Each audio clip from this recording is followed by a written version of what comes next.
That's not what democracy means. It's not a few people in power share a bunch of stuff with everybody else. It's that the power is actually shared. There's a topic about control here. Humans inconvenience me because they have their own opinions and they didn't want to come to the office post-COVID. The more people understand this, the less likely they are to fall for the illusion that ChatGPT thinks things, knows things, reasons about things. The booster narrative is AI is a thing, it's inevitable, and it's going to solve all of our problems. And the doomers say AI is a thing, it's inevitable, and it's going to kill us all.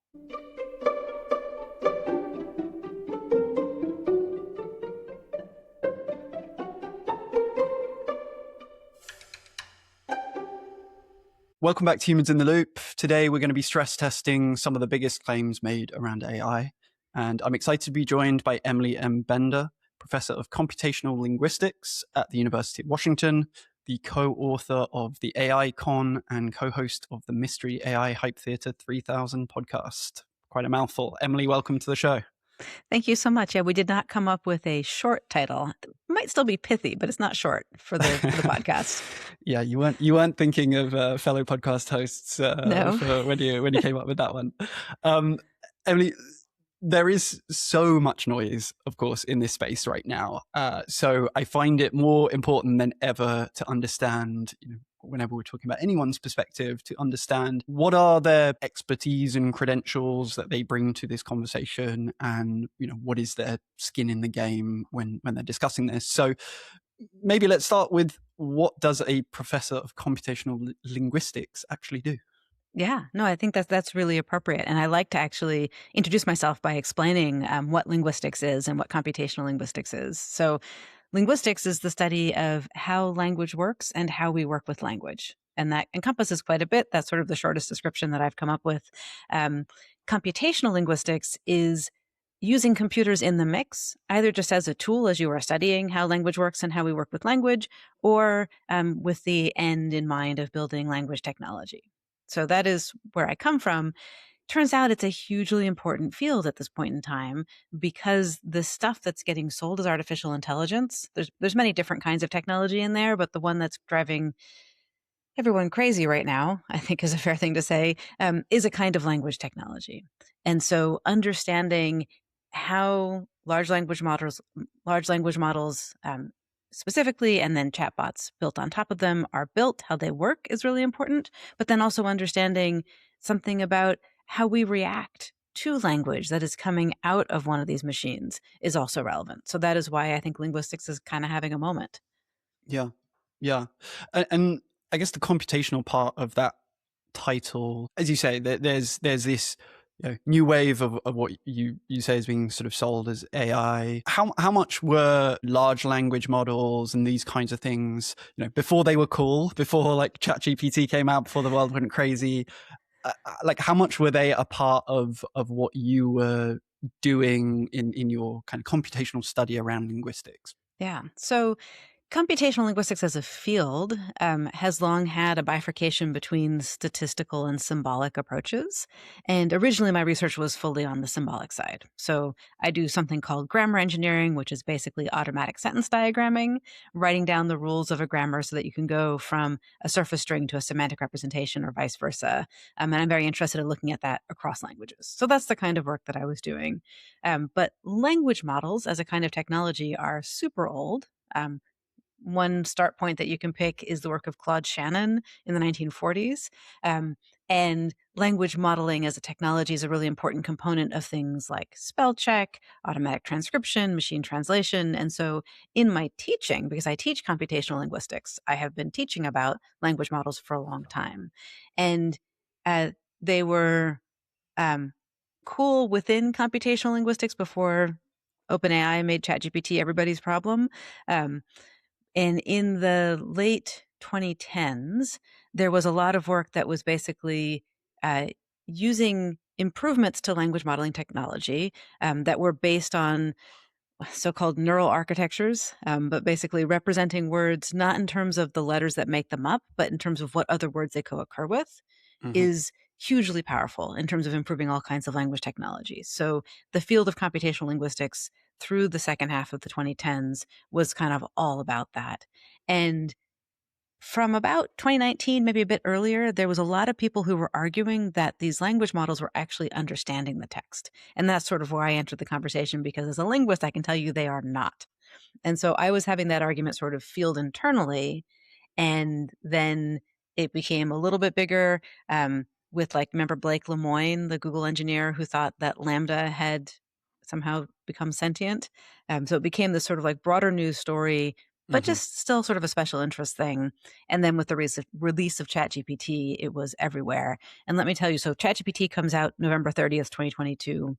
The first half of 2023, so January through June, I counted 5 work days with no media contact.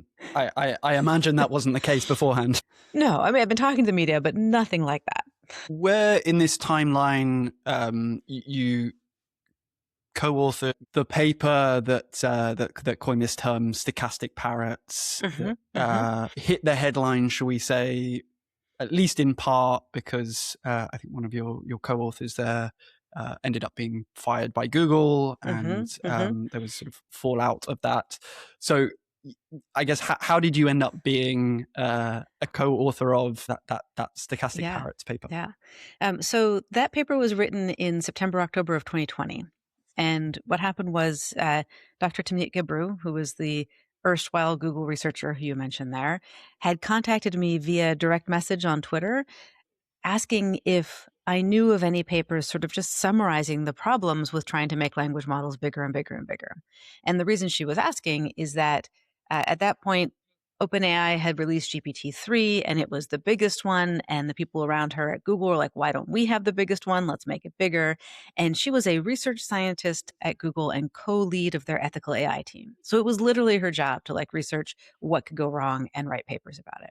Hmm. So she was like, is there anything about this?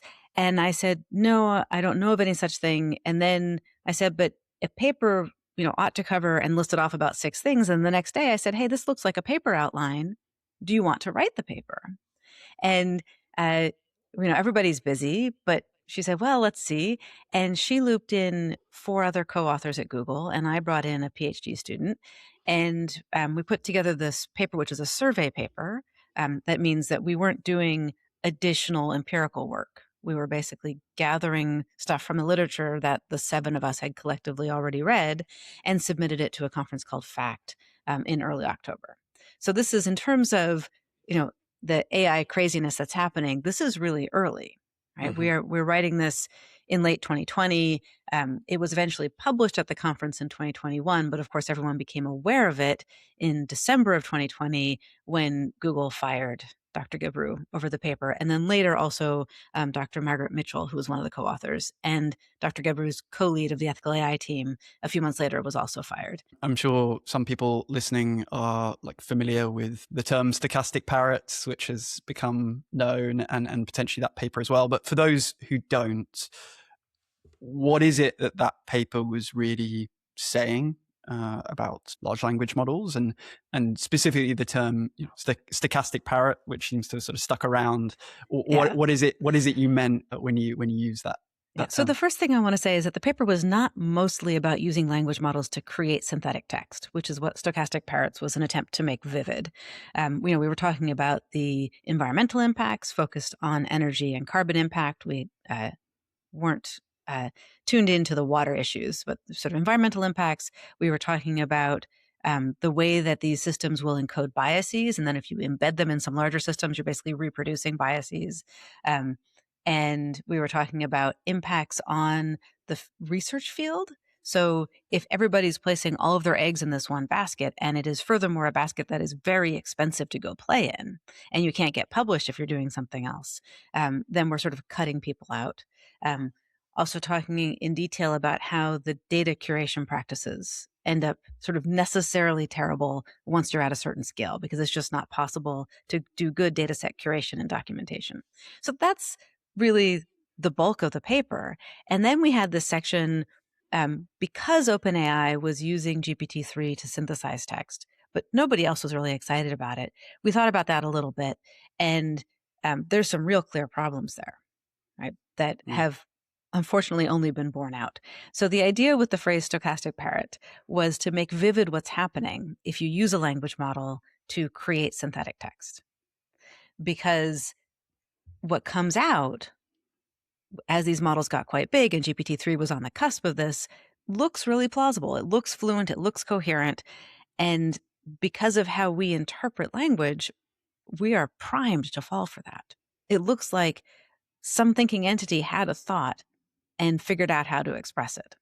Mm. That's not what's going on. What's going on is that these are systems that are modeling the distribution of bits of words in their input training data, and then being used to repeatedly answer the question, what's the likely next word? And so Stochastic Parrot, no shade on actual parrots who are lovely creatures and for all I know do have internal lives. Um, think instead of the English verb to parrot, which means to repeat without understanding. So this is stuff coming back out of the training data with no understanding on the part of the system, but not verbatim. So stochastic means randomly according to the probability distribution. So from Stochastic Parrots, the book you co-authored is titled The AI Con, and the podcast, as we said, Mystery AI Hype Theater 3000. So I guess there's no prizes for people guessing that you hold some skepticism around AI, and I know you even hold some skepticism around that the use of that terminology in relation to this technology. But what is your current stance on what people currently talk of as AI, and how did you come to that view of this technology? Yeah. So I think the very first thing is that the phrase is problematic on many levels. It is anthropomorphizing to talk about these systems as if they have intelligence. Dig one layer deeper, the whole notion of intelligence is just like a racist cesspool.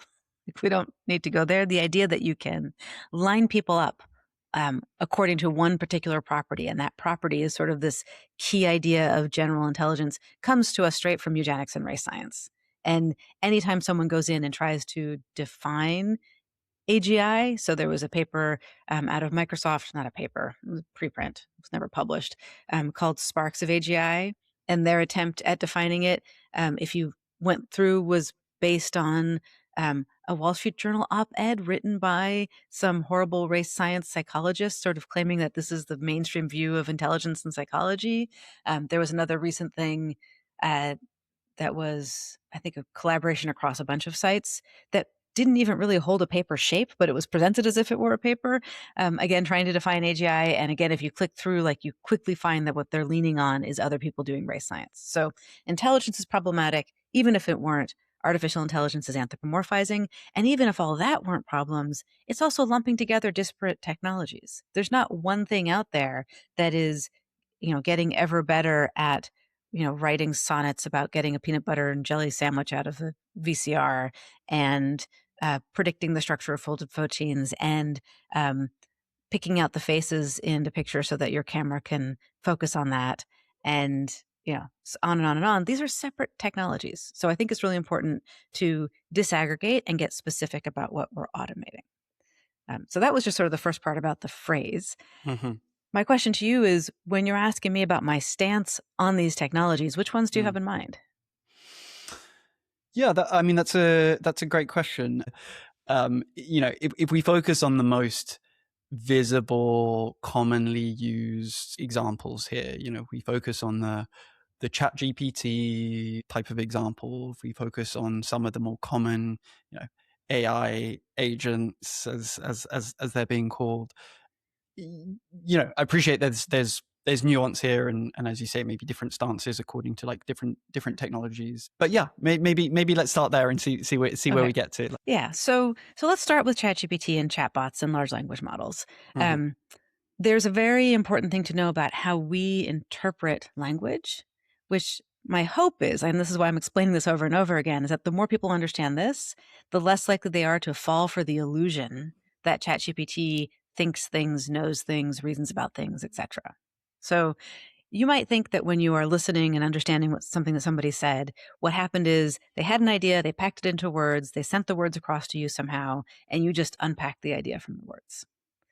In fact, what happens is much more complicated and way cooler than that. And this is from psycholinguistics and pragmatics, which are subfields of linguistics, when we understand language, what's happening is we are keeping in mind everything we know or believe about the speaker's state of mind, so what they know and believe, what we have in common ground with them, and what they know and believe about their intended audience, which sometimes we understand to be somebody else other than us. And then against that background, we use the words that they said as a particularly rich clue to the idea they're trying to communicate. So we ask ourselves, what must they have been trying to convey by choosing those words and in that order? This is cool. It's fascinating. Like pragmatics and psycholinguistics are really cool areas of study. Unfortunately, we can't turn it off. And so when we see some text that comes out of ChatGPT or Claude or Gemini or whatever, in order to interpret it, we have to imagine a mind behind the text. We're doing it instinctively, reflexively, and there's this additional step we have to take now that we have these machines in our information ecosystem to remind ourselves, no, that's not where those words came from. Yes, I can make sense of them by imagining somebody was saying them, but in fact, what they are is uh, someone set up a system to repeatedly answer the question, what's a likely next word? Mm. So the only evidence we have that something like ChatGPT, the only evidence in scare quotes, is intelligent in scare quotes or on its way to some kind of general purpose reasoning system, let's say, is the fact that it outputs this plausible sounding, coherent seeming text. And I guess when you add to that the sometimes quite sycophantic top and tails to that, you're right, oh, great job, or whatever Yeah. like positive reinforcement, it does give you this very realistic, on some level, illusion of something being on the other end of the conversation. And so Yeah. I guess you can see how people fall into that. Right. And depending on what kind of a mood you're in, that very affirming, positive feedback might make it so that you want to believe even more that there's something there holding those feelings. Or you might find it completely off putting. Like, I don't think that's going to have a universal reaction. Do you know why it is sycophantic like that? How did it come to be that way? I do not know. Right. Because if you just trained your language model on like social media text, you absolutely would not get sycophancy. Right? That's not going to be the likely next words. Mm-hmm. So there's a additional training step called reinforcement learning from human feedback, where many data workers, some who are, trying to eke out a living doing this and paid very poorly, but also anytime you gave a thumbs up on a ChatGPT response, you were also giving the human feedback for reinforcement learning from human feedback. And that allows OpenAI to shape the probabilities inside their product so that likely next word is not just likely according to the original pre-training data, but likely to be part of a sequence that would get positive feedback from a rater. And that's how you train in sycophancy. Mm, interesting. So, if I hear you correctly here, ultimately, the large language model, as you said, is trained. It's a probabilistic machine that's constantly asking the question of what's the most likely next word in the sequence. That there are reasons or mechanisms through which we as humans interpret language that mean we're kind of primed to fall for that as being a kind of a thinking being on the other side, even if we know that the inner workings are not quote unquote intelligent. Not what we are imagining them to be. Yeah. Yeah. I guess one of the things I have observed, we when we use this word intelligence, which you've already said has its own problems associated, but there's been this very sprawling debates about the nature of consciousness, of intelligence, of and basically sort of some people saying, well, so what? So what if the machine doesn't truly understand in the way that our brains understand and like compute in the way our brains compute? The fact that the output is of the quality that the people perceive it to be, is that not intelligent? I don't know if you've come across that argument, and if so, like what do you make of it?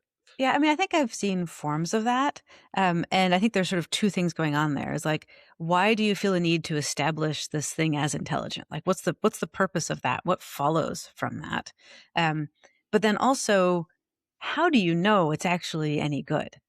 Right? This is Yeah. one of those things where something that looks very polished we tend to think of as more likely to be correct. Hmm. And even if, so one, I've done a bunch of writing starting in, well, the first publication was 22, but I started on the work in 21 about why we do not want to use the chat interface as an information access system. And there's many reasons for that. But one of them is even if it's right most of the time, that's actually arguably worse than it being less reliable. Because something that's going to be right 95% of the time, how are you as the user going to know when you've hit the 5% where it's wrong? You're specifically using it for information access, meaning you don't know, right? Um, there's another thing that's happening a lot recently is people are pushing so-called AI scribes into the doctor's office. So the idea is that it records everything said during the patient encounter Hmm. and then produces a first draft chart note summarizing that. Mm. And there are horror stories all over the place about incorrect things ending up in chart notes because the selling point here, the value proposition for the physicians is you don't have to spend all that time charting. All you have to do is check to make sure it's correct. But that kind of checking is actually really hard work. And to do Yeah. it thoroughly ought to take as much time as just writing the chart note in the first place. So that doesn't happen. Right? So Have you watched the TV series The Pit on no, but I HBO? hear there was a plot line. Yeah, it's one of my favorite series right now, and there was exactly this plot line. Doctor who they start trialing AI scribe. She clearly doesn't check the thing. It gets sent off to another department, and Yeah. then into the scene comes running a furious surgeon from upstairs because she's got none of the right information, or some key information that's just very clearly not right. Yeah. So yeah, I think you can totally see that. And you know I have seen it, and I know many people report it, this notion of work slop. This technology will produce something that is kind of the illusion of good work pretty quickly, and then people just start pushing that around an organization. Your boss asks you to do a presentation on something. Rather than do the thinking that makes the presentation good, you kind of chuck it into uh, ChatGPT or Claude. It comes Mhm. back with something. You don't really check it. You send it off, and thereby sort of like push the burden really onto somebody else to figure out, like, is this actually good work or not? Right. And a lot of what's happening sort of surprisingly over and over again in different sectors is mistaking the words that we say, the slides that we put together, the diagrams that we draw for the work that we're actually doing. Because in many cases, that is the most immediately observable part of the work. But if you think about what it is to be a doctor, a lawyer, a teacher, a therapist, you know, a fitness coach, any of these roles, putting out words that sound like someone in that role would say is not actually a replacement for that work. But many of these cases are cases where we have concentrations of finances, right? Not enough, we put a lot of money into our healthcare system, and not enough, we put a lot of money into our education system. And so the people selling these products would love to tap into that. And the people running the systems are in sort of a continual state of scarcity and austerity. And so if Microsoft, OpenAI, Google are selling things at a loss, by the way, nobody's making money on their synthetic token extruding machines right now. Um, if they are selling it cheaply for now, that looks like a quick fix to not enough time for the people to do the jobs because it's too expensive to hire people, which is really dangerous, right? Because what happens if and when OpenAI goes under or raises the prices? And if you have reshaped systems around these, already bad substitutes and lost your workforce, things are going to be even worse. Yeah, yeah. And I think you could very reasonably argue that you're sort of papering over the cracks of a system that is broken in other ways, and kind of saying, right, here comes this like silver bullet. I guess that is very much seems to be the Silicon Valley booster narrative of just like everything gets solved with AI. We move to this sort of new phase of humanity in which everything's abundant. I don't know, we're all getting universal, not even universal basic income anymore. It's now universal, good income, or whatever the right term is. Fully And automated luxury communism is the thing. That's a good Great. term. It's a good term. I read the AI Con and very much enjoyed it. And as I was reading it, I tried to, for myself, summarize the issues you highlight as I heard them. So perhaps I can kind of share this list back with you and get your reaction and see what I missed, and we can build on some of these topics. So the list as I've got it here. So the first is the claim of democratization. It's a big part of the narrative. Oh, everyone has access to X, Y, super intelligence. You sort of label this a false promise for a whole host of reasons. You also point to a lot of the kind of degraded jobs and negative labor market effects. So there's a a big topic there. You talk about the social issues that are built into the tech. So very obvious example might be racist facial recognition technologies. Point to the huge copyright theft. If people argue both sides of that and say yes, it is, no, it isn't, but the use of a huge volume of materials to train these models, the environmental impact in all its forms, the proliferation of slop in all its forms, the anthropomorphization, which is a hard word to say, of machines. And then there seems to be, maybe less explicitly, but I guess that to me that felt like a tone, or an understandable tone, of mistrust of some of the people ultimately who are building these technologies or leading in these spaces. And the last one I have on this list here, which I'd be interested to talk more about, is this idea that kind of the so-called doomers and the boosters are actually sort of equally misleading and equally part, almost two sides of the same narrative coin here. So anyway, there's my long list for you. I just want to sort of put that to you for a second and sense check if that feels like a fair summation of some of these different topics, and maybe there's some stuff we want to build on that. I mean, I wouldn't want to say that it gets 100% of what's in the book, but I think that is a good sort of sample of the threads that are in there. I wanted to react to the word democratizing because democracy is not shared access. Democracy is shared governance. And when you say, distrust of the people building this, yeah, I absolutely do not trust anybody who builds their tech by polluting the environment, exploiting workers, stealing other people's work to be working in the good of humanity. Like they clearly are not in a position where they see the entire rest of the world as people. And so I distrust that. And when those same people say, see, we are democratizing this by making it accessible to everybody, they're lying, right? That's not what democracy means. It's not a few people in power share a bunch of stuff with everybody else. It's that the power is actually shared. And then secondly, I don't believe they're everybody because they don't really see the whole world as fully human. Yeah. This narrative around doomers and boosters, or whatever terminology you want to, doomers, zoomers, there's all sorts of words flying around. But basically the people, if we want to put it bluntly, the people who kind of do the podcast circuit, the talking circuit, writing articles, essentially saying AI is going to steal all of our jobs. It's going to tank the economy. It's going to fill in the blank here. Huge world impact in a negative sense. And then you, of course, have those who are huge kind of boosters of technology, who say it's the next industrial revolution. It's going to change the world for the better. We need to lean into this 100%. We need to deregulate. We need to full speed ahead.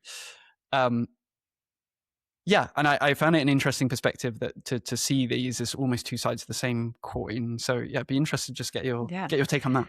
So I think it's easiest to see the fact that they really are two sides of the same coin if you see that the booster narrative is AI is a thing, it's inevitable, it's imminent, and it's going to solve all of our problems.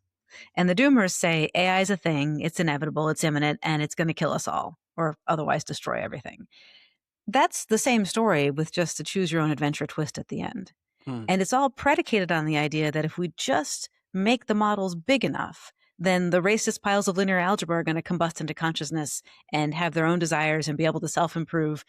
It's all speculative fiction. It's all nonsense. And unfortunately, it's extremely well-funded nonsense. And it is starting to get more and more hearing in the halls of power. So uh, Bernie Sanders has sort of become a Lazarukowski acolyte around these things, and he's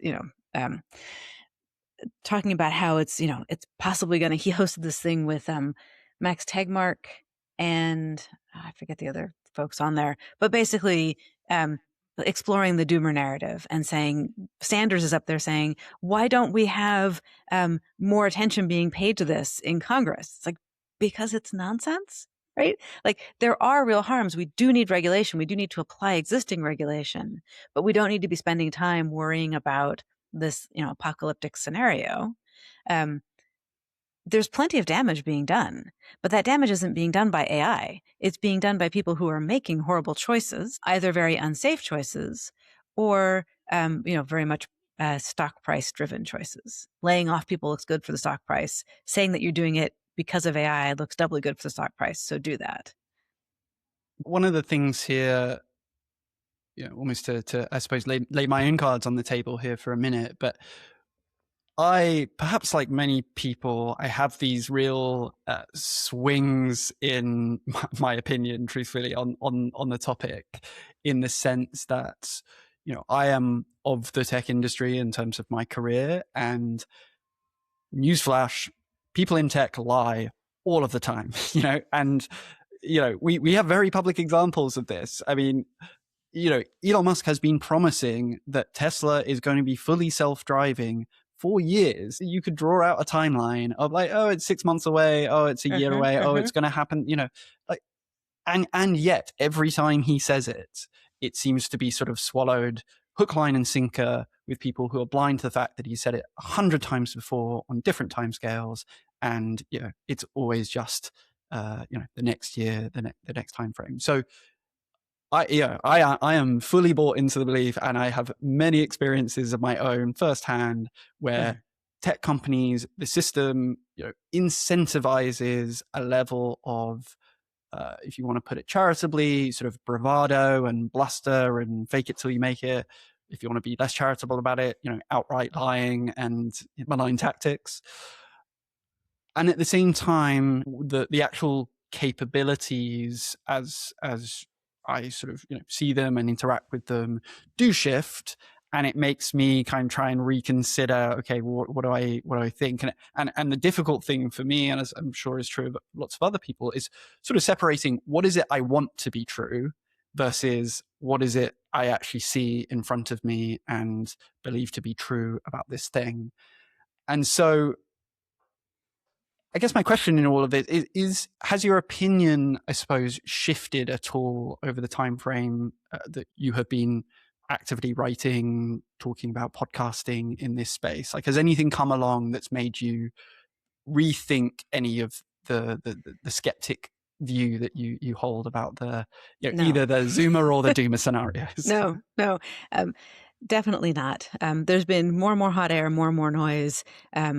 Every time there's this claim of emergent capabilities, it is paired with an utter lack of transparency into how the systems were built, right? And so when you say you need to differentiate between what you want to be true and what is true, what you're reaching for there is the scientific method, right? How do you construct a rigorous experiment to tell how something is working? And one of the things that is lacking in the whole AI discourse, but has been lacking for a while actually in machine learning as a research field, is really good evaluation practice. And I've also written about this. I have a paper. Lead author is Deb Raji, who's an amazing author and researcher.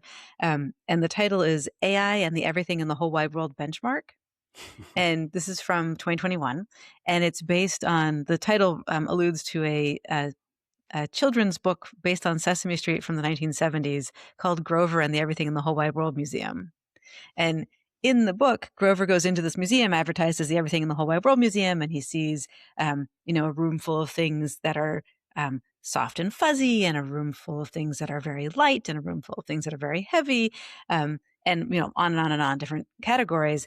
And he says, I've seen many things in this museum, but I haven't seen everything in the whole wide world yet. And then he comes to a door that says everything else, which of course is the door to the external world.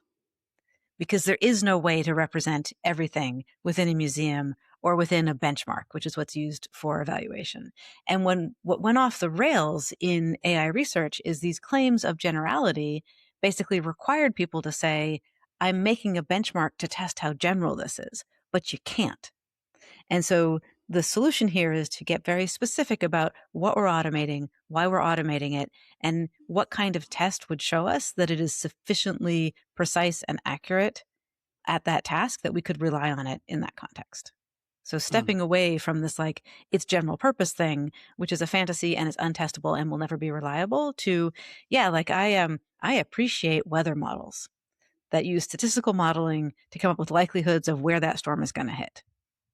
That is a fantastic use of statistical modeling, also called machine learning. That's great. I appreciate automatic transcription. It's gotten much, much better. And it's gotten better because language modeling has always been a part of automatic transcription as language models got better. You still want to use it carefully. There's places where you don't want to rely on it, but fine. Like that's useful. Machine translation, likewise, has gotten better. The T in ChatGPT stands for transformer, and Mm-hmm. that's a particular mathematical widget, basically inside the neural networks that was developed at Google to improve machine translation. Again, you don't want to rely on machine translation in cases where it has, life or death or other important stakes, and you are not in a position to actually check the output, or the person that you are foisting the translated material on is not in that position, but still can be useful technology. But none of this is about changing my opinion on whether or not we have something called artificial intelligence that matches what that word evokes, or that that's even a good thing to be trying to build. Mm. Mm. I mean, there are a few, you know, narratives, shall we say, that come up, and I'd love to sort of put them to you and get your response. So, the first of them is basically like, whatever you thought. People say this all the time. Whatever you thought about AI 3 months ago, it's already out of date. Like scrap your knowledge, scrap what you're thinking.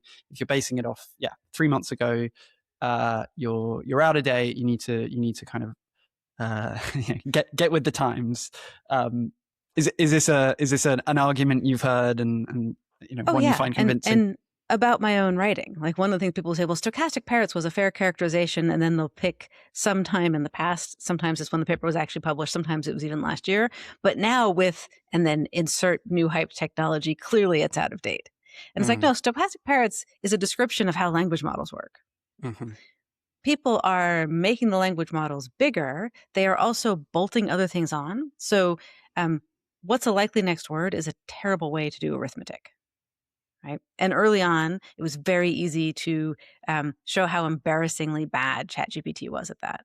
mhm, I don't think that's true anymore. And I doubt that they just put in lots and lots and lots of math problems in the training data. The sensible thing to do would be to put a little text classifier on the front, catch as many math problems as you can, and send them to an actual calculator, which is a good way to use computers to do math, right? mm, As opposed to mm, a large language model. So we don't actually know what's inside of these things. It's very easy to make a flashy demo. It's very easy to spin up like things people are excited, or at least maybe I'm now 3 months out of date, but there was a period of time where people were very excited about the vibe coding tools that would let you put together an app. And I'm still mhm, seeing some stuff about that. And um, those apps, like, sure look good. They look like apps, right? mhm, mhm, But were they tested? Like, do they actually do the thing that you want them to do? Right? mhm, Probably not. So I think, if any of this were actually any good, there wouldn't be this urgency to get everybody to use it. The mm, tech would sell itself.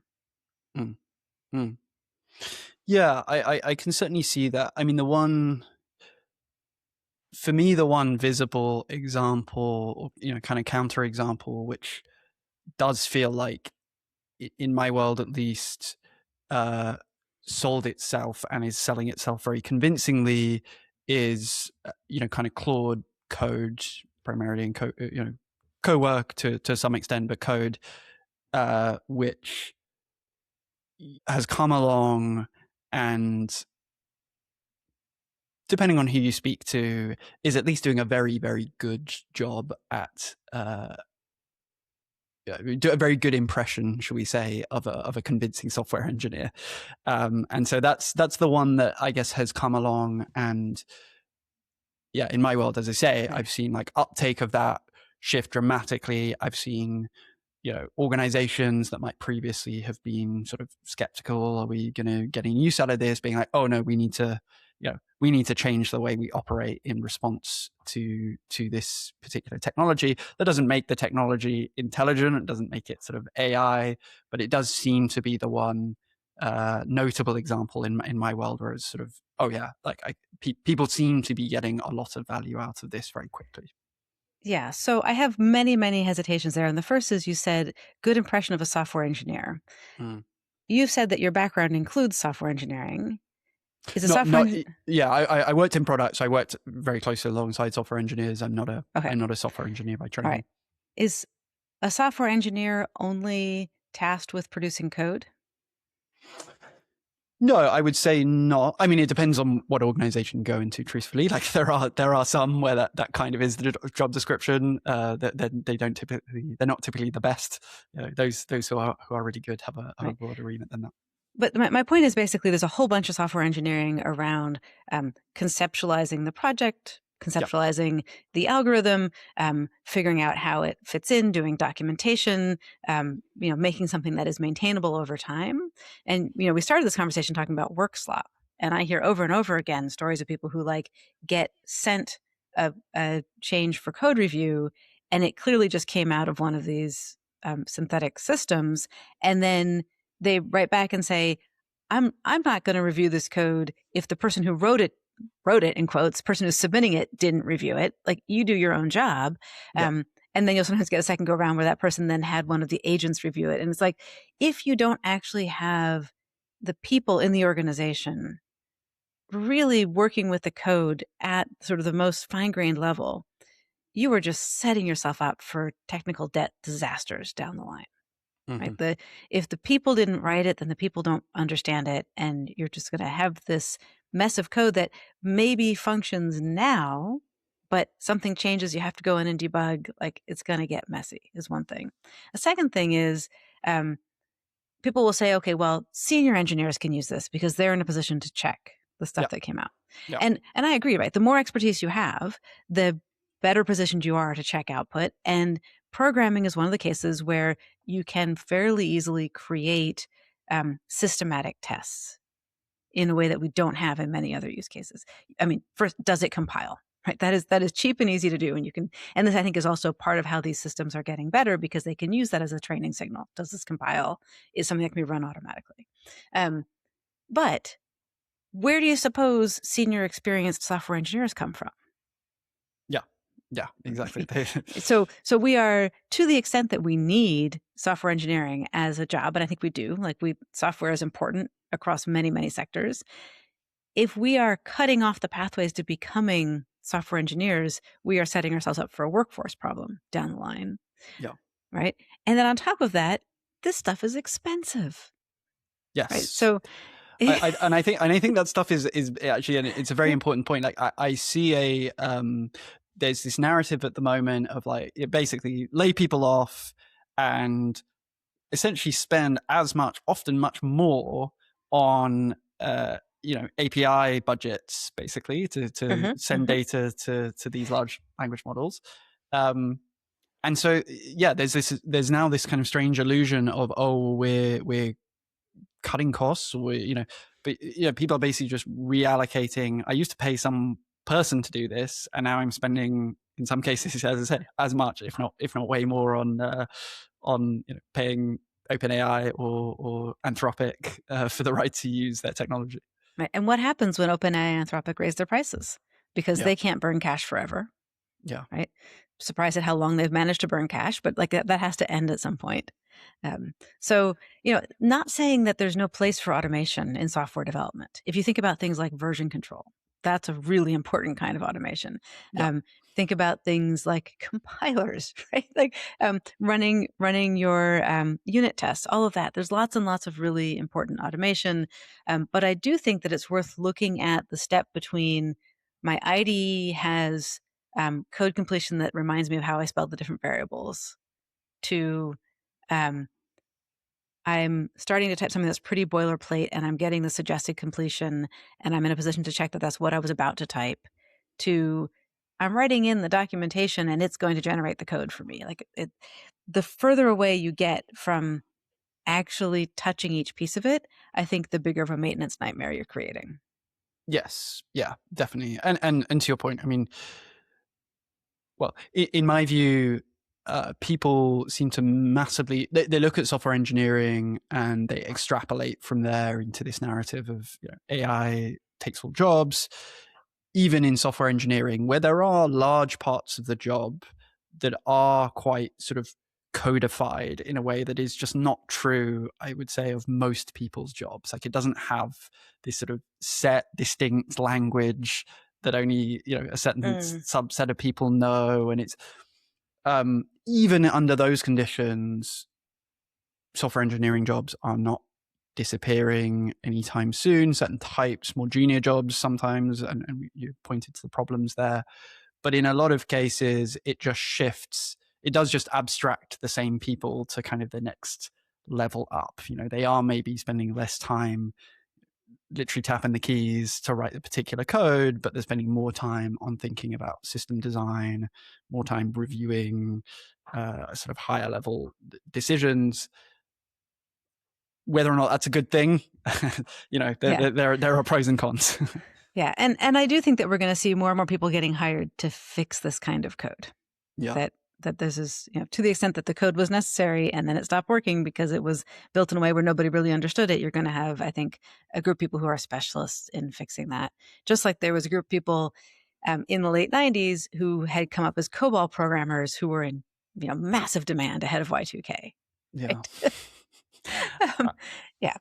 Yeah, I mean, I know, yeah, I know a few engineers who really sort of coded themselves into a job by knowing some like weird language that, you know, Yeah. nobody really knows anymore, but, you know, some bank somewhere is highly dependent on it, and yeah, fair to say Yeah. they have Yeah. a nice life.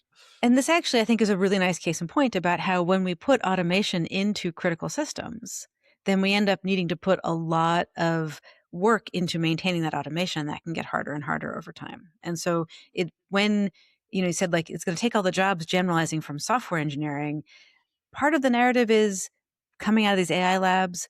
Clearly, the smartest people are the AI engineers. And so, if you could automate that, then you can automate anything else because they put themselves at the top of this scale, which is wrong in many ways. Um, but also, I think that in places where we don't yet have very much automation, it's worth thinking very carefully about why we would want to automate and thinking long term, right? If we build our systems around this automation, what does that mean for resilience? What does that mean for institutional memory? All of these things where when you have people involved, and you know, people are tricky, right? People have annoying needs, but we also are social creatures, and we have learned how to sort of build systems where people can fit into roles and keep working together. So even as the people shift out, it's okay. Um, and anytime we are looking at something that's going to damage one of those systems, we need to tread, I think, very carefully. Yes, yes, and as you said that, you know, we are social beings. You know, I think part of the very real problem at the top here is in some of these companies, some of these are not really social beings. You know, they're. I think there are. Antisocial. Yeah, I think there are. It's a very real kind of Silicon Valley dream. Mm. You know, there's a topic about control here. It's basically humans inconvenience me because they have their own opinions, and you know, they didn't want to come to the office post COVID, and all of these kinds of things that makes tech leaders sort of resentful, and the dream becomes almost like I get to sit in my room and twiddle the dials, and it's total control. Everything is taken care of. Nobody disagrees with me, and you know, there's none of the inconvenience of dealing with real people and their real, you know, their real views of the world. So yeah, I think I think that's a very real problem in the picture here of some of the people shaping the technology here. So we've touched on this idea of, okay, whatever you thought about AI 3 months ago is out of date.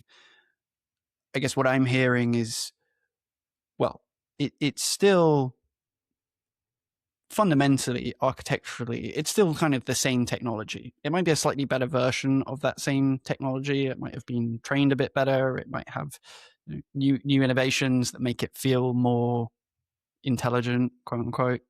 But fundamentally, it's still the same thing under the hood. There seems to be this belief, some people call it the kind of the scaling narrative, right? Of like, we just make these models better by basically just feeding them more and more and more data. And somehow in this process, they sort of spontaneously shift into some intelligent being. Step three, profit, right? Step three, profit. So like the scaling narrative would seem to be this like dominant thing, just get bigger and bigger and bigger, and then somehow it turns into something else. People have become understandably very skeptical of that idea and sort of shifted away from it. The latest buzzword that seems to be going around more and more now is this idea of world models.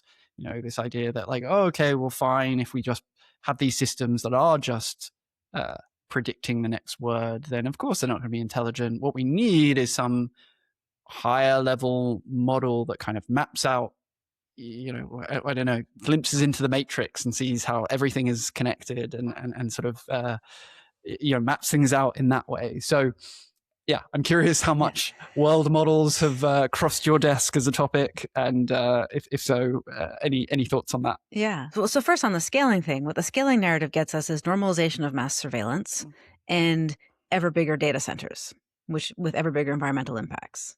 Right. So when you say it's the same thing under the hood, yeah, it's the same ideology of we get to take all the data and we get to, just grab all the water and, put huge impacts on the electrical grid because scale.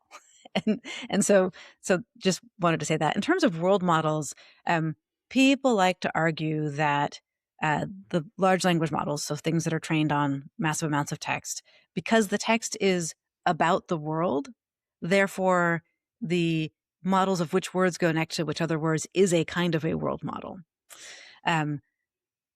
So I haven't heard people saying we have to add world models, and I'm worried that it's like some kind of a abstraction over those parameters.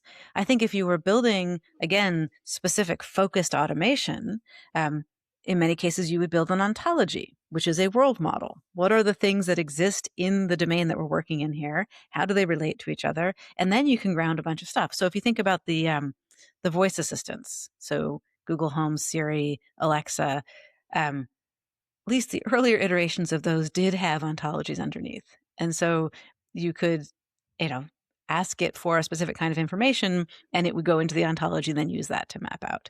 So yeah, I think world models built sort of intentionally are important. I worry that anytime you slap an LLM based interface over one of these things, you are basically obfuscating the actual affordances of the technology because it's going to sound much more flexible than it actually is. And then people can't use it well.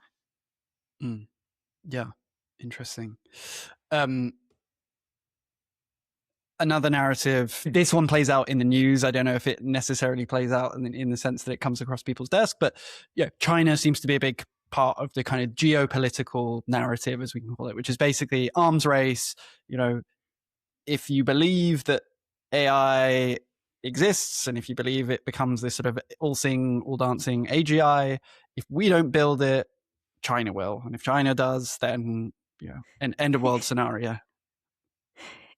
Yeah, I mean, it seems to have been a narrative that was very effective with U.S. policymakers, unfortunately, to basically, the tech companies go to U.S. policymakers and say, don't you dare regulate us, because if you regulate us, then we aren't going to be able to outpace China, and then we get the bad Chinese version of this. It's all based on that same fantasy, right? That these things are going to combust into consciousness and be aligned with the values, hopefully, of whoever built them. And American values are supposed to be better than Chinese values. I'd like to point out that China's carbon emissions are actually diminishing at this point, just as one value that we might think about trying to adopt here. Yeah, it's interesting. I mean, they are very much portrayed as the bad guys, particularly by the US. In fact, my most recent guest on the podcast, or the last but one, was a lady by the name of Selena Xu. She's a researcher of both AI and China, and I mean, China has a bit of a different view of kind of the AI future here, and you can, people form their own view about whose they think is Yeah. better, more realistic, And, whose values they prefer. the social scoring technology that we were hearing about from China a few years ago, that sounds like something I wouldn't want to participate in. But the fact that people have built it in China can be problematic for people there. It's not necessarily going to happen elsewhere. Like these things, despite being called agents, don't have that kind of agency. Right? It's all Yes. about what decisions do we make as people individually, collectively, about what we're going to automate and what we're not going to automate and what we are going to regulate in the space of automation. Yeah. Yeah. So, some people listening might be great AI advocates and others great skeptics.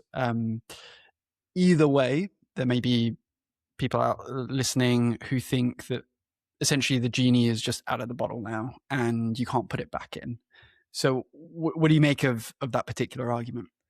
I don't buy it. So Mm. it's true that the transformer architecture is not knowledge that we're going to lose anytime soon. But the very large models that are driving so much of this, because you've got people directly accessing them, because you've got companies building skins on them and sort of providing other services and so on, are hugely expensive and not naturally occurring artifacts. And they don't have to continue to exist. The bubble might burst of its own, right? That might just become under its own weight, right? Or we might set up regulation. I mean, there's folks who've said, yeah, we wouldn't be able to do this if we couldn't just appropriate everyone's data.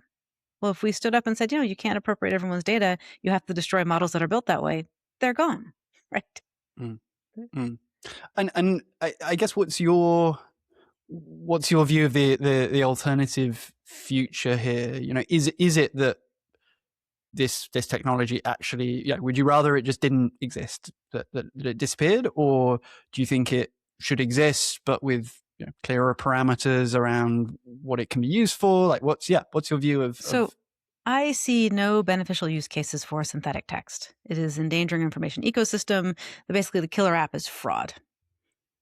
So, deep fakes, making it hard to find, truthful accounts in media because all of a sudden we have all these apparent news sites that are just posting synthetic text and on and on and on like that. So yeah, I don't think there's a net benefit to the world for synthetic text. Language technology, sure. I run a professional master's program in computational linguistics. So the world that I want to move to is one where we have better regulation, where we don't allow the kinds of accumulation of wealth that are really part of what's driving this big bubble, and where technology is built in much more specific use cases and is much more under the control of the people who are being impacted by it. A message I'd like to leave your listeners with is have pride in your own expertise, because the narrative coming from the tech companies that are selling so-called artificial intelligence is we can get a machine to do what you do. And that is always based on a misunderstanding of what it is that people are doing when we do our jobs. Yeah. Yeah. I think that's an important message that many people need to hear right now. So I appreciate you coming on and sharing your perspective. I really enjoyed this conversation. Thank you. And it's great to talk with you and to your audience. Thanks.